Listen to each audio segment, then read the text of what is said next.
Okay, now there were 6 screws to hold that in, and we got those in, so now we're going to put the Wi-Fi or wireless or whatever this is. Like I said, I don't exactly know. Don't forget, first, the ribbon cable on the bottom has to go in here. So, you may want some help if you're doing this alone for some of these ribbon cables. This one, it's not too bad, but it's one of the trickier ones to get by yourself. You can use a screwdriver to close it. Okay. And then do not forget about your ribbon cable over here either.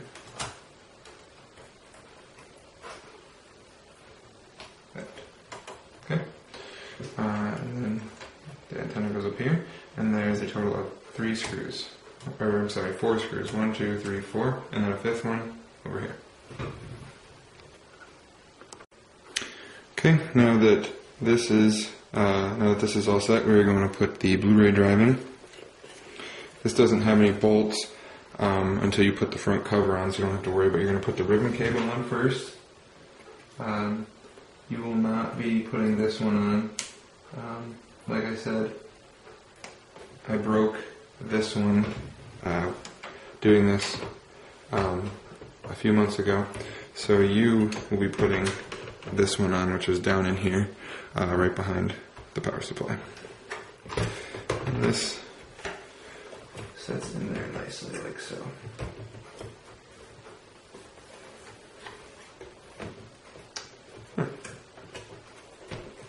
Don't forget to plug it in over here. Okay, now that we've got the Blu-ray drive plugged in, what you're going to want to do next is to put the power button and eject button on.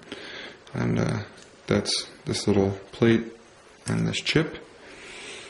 And it is a total of 4 bolts. If you forget which bolts they are, they look a lot like the ones used to hold the power supply in, but they have, their thread is not as fine as the one used for the power supply and for the wireless. Okay, now that we have reattached the power button right here, you're going to want to make sure you get this ribbon cable back in here. As you can see, mine got stuck a little bit on the metal. Make sure that you get it all the way through when you put the 2 metal halves back together. Okay, closing that. Alright. Moving on to one of our last steps.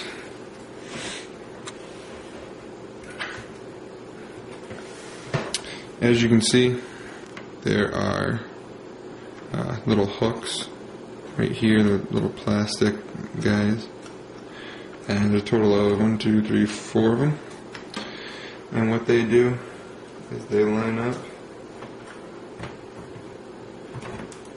on part of the front lip of the PlayStation, and that helps hinge it forward. Here's one of the ones that you're probably going to want to have a friend help you with. I've never done it before because it can be a little pain in the butt. Okay. Now we're going to bring that, close it down. Okay. And we are now moving on to our last bucket of screws. This is our first one that we did.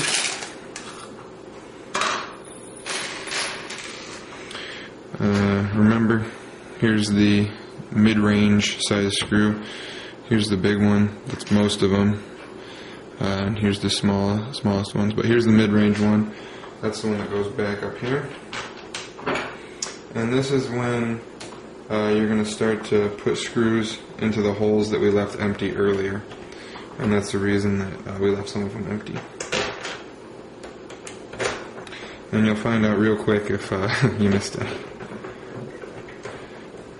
But it will not be the end of the world.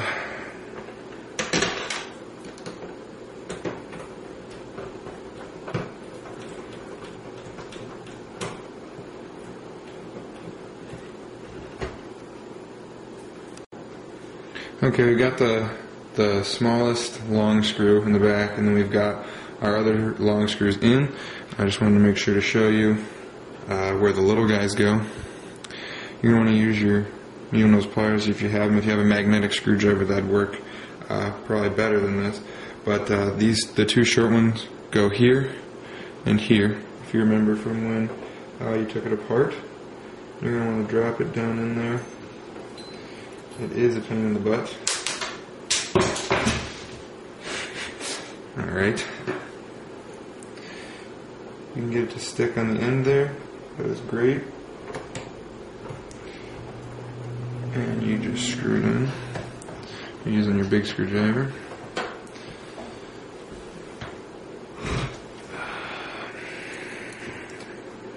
Stick on there. It starts to come off. Make sure you try and get it to stick back on there because it can fall down into the case of the PlayStation. And you don't want that rattling around in there. Okay. You're going to put your hard drive back in. Make sure your little tabs up. Slides in just like that. And in again. Remember to use your small screwdriver with this little blue screw. Be very careful. Don't over tighten it in case you need to do it again. The first time that you do this, you could strip it. It's a very weak bolt. You put your little cover back on like so. And then this is the small assembly that probably fell out when you first started pulling apart your PlayStation. It is a little clip, and what it does is it slides in right there, as you can see.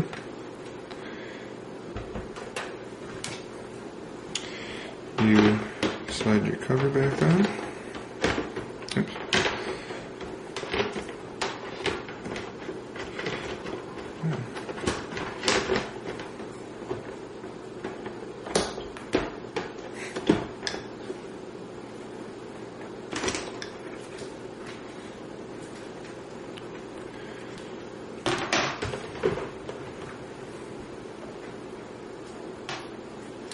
Then you slide your cover back on.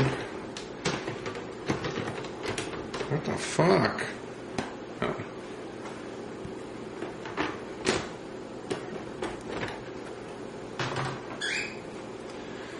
And then you take your cover, slide that back into place. Make sure you get your number 10 Torx and put this back in. I'm not going to do that right now because I'm going to start it up.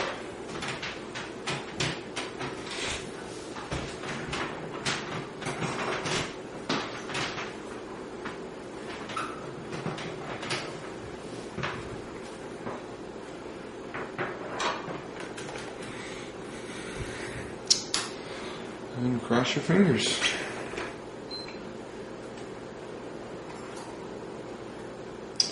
And as you can see, we now have a working PlayStation. Playing some Modern Warfare 2. Much better than Black Ops. Alright, so we've got that working, put that back in. Let's shut her down. And a few tips. The main problem with PS3s getting the yellow light of death is from overheating. Some things that you can do to help are, one, you can take the cover off like this, and as you can see there's various vent holes that more heat can get out of. Two, you can buy an attachable fan which will draw more heat out. And three, I prefer to leave my PlayStation system down on its side, and the reasoning behind this is that the CPU and GPU are now horizontal with the ground, which will make the thermal paste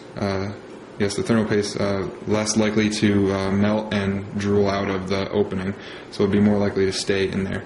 I have repaired it, and the first time that I repaired it, I continued to leave my system vertical.